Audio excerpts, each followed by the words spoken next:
হ্যাঁ দোস্ত বল। আগে তুই আমাকে এটা বল, তোর ফোন নিশ্চয়ই লাউড স্পিকারে নেই? হ্যাঁ লাউড স্পিকারে তো আছে তো। তাহলে নিশ্চয়ই ভাবি আমাদের কথা শুনতেছে। হ্যাঁ শুনতেছে তো। তাহলে তুই একলা ফ্রি হয়ে আমার একটা কল দে। আরে না, তুই বল, কোনো সমস্যা নেই। তোকে বলছি না, তুই একলা ফ্রি হয়ে আমাকে একটা কল দে। শোন দোস্ত, তোর ভাবি শুধু আমার বউ না, আমার ফ্রেন্ড। তুই আরামসে বলতে পারস, কোনো সমস্যা নেই। তুমি যে গতকালকে আমাদের বন্ধু শামীমের গার্লফ্রেন্ডকে বলছো যে আপনাকে আমার ভালো লাগে, সেটা শামীম জেনে গেছে।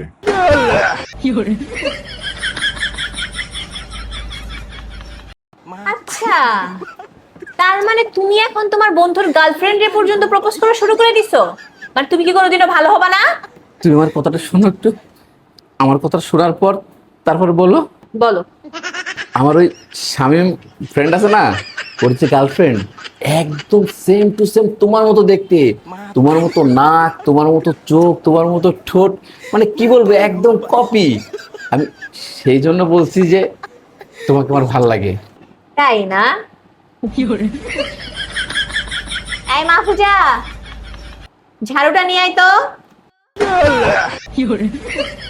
তার মানে কি দাঁড়াইলো? মানে আমার মতো দেখতে যে কোনো মাইয়া দেখলেই তোমার তার বউ বউ লাগে? আজকে তোমার আমি এমন শিক্ষা দিব যে ভবিষ্যতে কোনো মাইয়ার দিকে তাকাইতে দ্বিতীয়বার ভাববা, বুঝছো না? ঝাড়ুটা দে।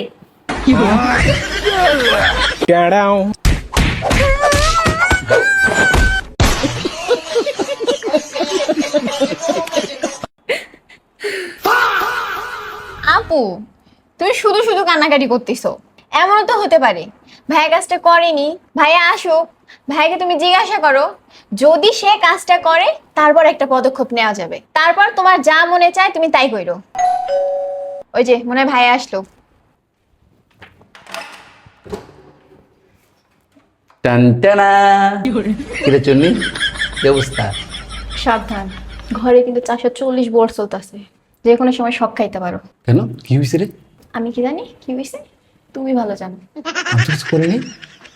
সাবধানে থাকবে, যে কোনো সময় শর্ট খাইতে পারো।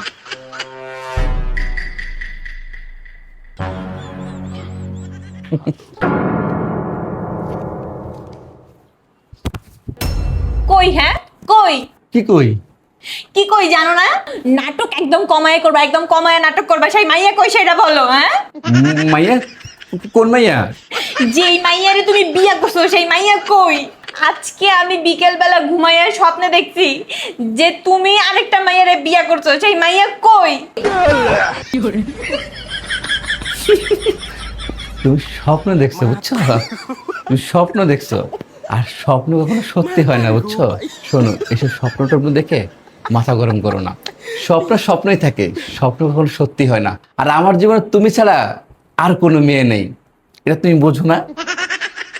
আর তাছাড়া আমি চেষ্টা করলে তো কখনো পারবো না, বুঝছো? হ্যাঁ, এটা সবসময় মনে রাখো, বুঝছো? যে তুমি চাইলেও এই কাজটা করতে পারবে না, কারণ তুমি যদি করো তাহলে আমি কিন্তু তোমার কখনো ছেড়ে দিব না, বুঝো না?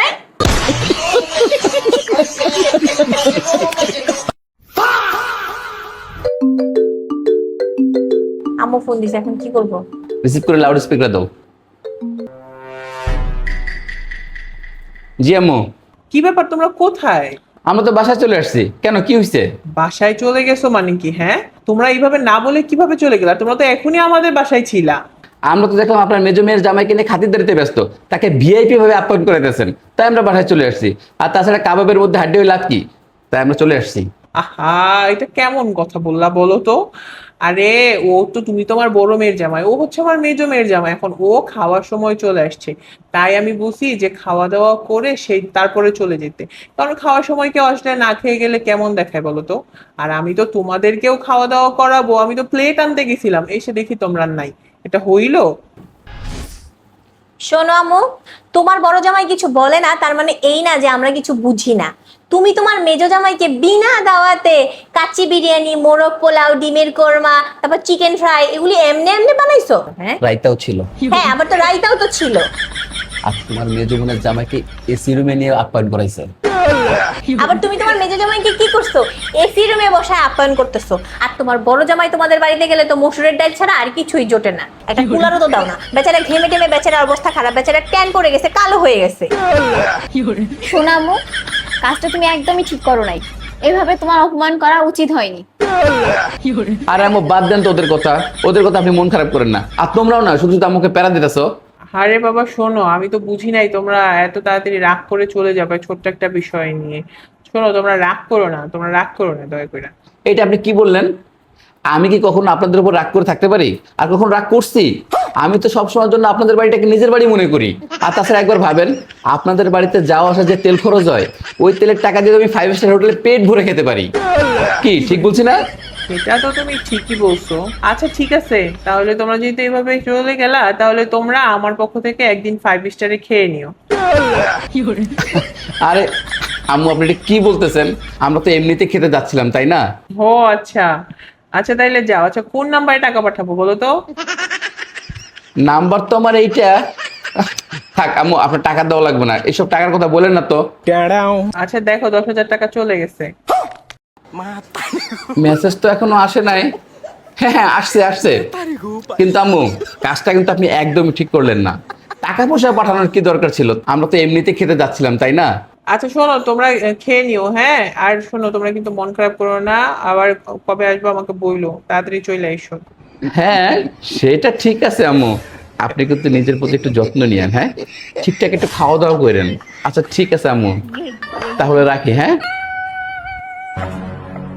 ঘরে কি মুসুরি ডাল আছে? আছে। তাহলে ভর্তা করো। আর আগামীকালকে আমরা এই টাকা দিয়ে শপিং করব।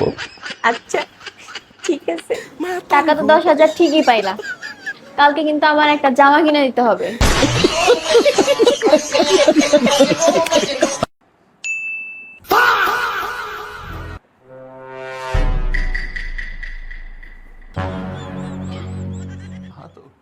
কি দেখতেছ এমন করে?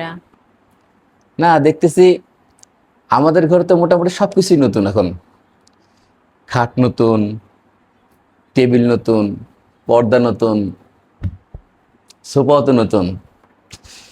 তবে একটা জিনিস পুরাতন রয়ে গেল, বুঝছো? সেই জিনিসটা যদি নতুন আনতে পারি না, তাহলে ঘরের আবহাওয়াটাই চেঞ্জ হয়ে যাবে। কি জিনিস? বাকি সব ঠিকই আছে, তো ওই জিনিসটা খুব মিস করতেছি। যদি আনতে পারি না, তো সত্যি বলছি ঘরের আবহাওয়াটা চেঞ্জ হয়ে যাবে। তা নিয়ে আসো। আনতে তো চাই, বুঝছো, কিন্তু ভিতর থেকে হিম্মত হইতেছে না। আরে যে জিনিস আনলে ঘর উজ্জ্বল হয়ে যাবে, ঘরের আবহাওয়া চেঞ্জ হয়ে যাবে, সেই জিনিস আনো। এমনি এমনি আনতে পারবো না, তোমার অনুমতি লাগবে। আরে আমি তো আনতেই বলতেছি, আমি তো আর মানা করতেছি না। তুমি ঝগড়া করবা। কি আনতে চাইতেছো তুমি? রোশনিকে। কি? না মানে, ওই জিনিসটা তুমি নিয়ে আসি না, ঘর একদম আলোকিত হয়ে যাবে, রোশনিতে ভরে যাবে। আচ্ছা তোমার কি হয়েছে এটা কি? হ্যাঁ, কখন থেকে একটা কথা পেঁচাইতেছো, সোজাসুজি বলতে পারো না? মানে তুমি না আমার পাগল বানায় দিতেছো।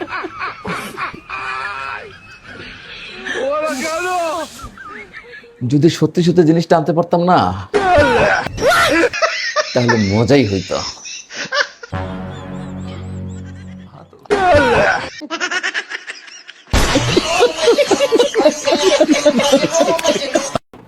মিম, মিম, কিসে? শোনো, আমি একটু বাইরে যাচ্ছি, আসতে দেরি হবে, দরজা আটকায় দাও। তাই নাকি? তা কোথায় যাইতেছেন আপনি? আরে আমার এক বন্ধু আসছে বিদেশ থেকে 5 বছর পর, তার সাথে দেখা করতে যাচ্ছি। তাই? কিন্তু আপনার গেট আপে ভাবে সাবে তো সেটা মনে হইতেছে না, মনে হইতেছে তো অন্য কিছু। আপনি তো অন্য কোথাও যাইতেছেন টাঙ্কি মারতে। তোমাদের মনে নাই একটা সমস্যা, খালি সন্দেহ করা। সন্দেহ বাদ দাও। আরে সত্যি বলতেছি, আমার বন্ধু আসে বিদেশ থেকে আজ 5 বছর পর, তার সাথে একটু দেখা করতে যাচ্ছি। আমাদের মন তো ভীষণ খারাপ। আসলে আপনি তো কোনোদিনও সন্দেহ করার মতো কিছুই করেন নাই। মানে আমি তো একটা খারাপ মানুষ, সেই জন্য আপনাকে অযথাই সন্দেহ করি, তাই না?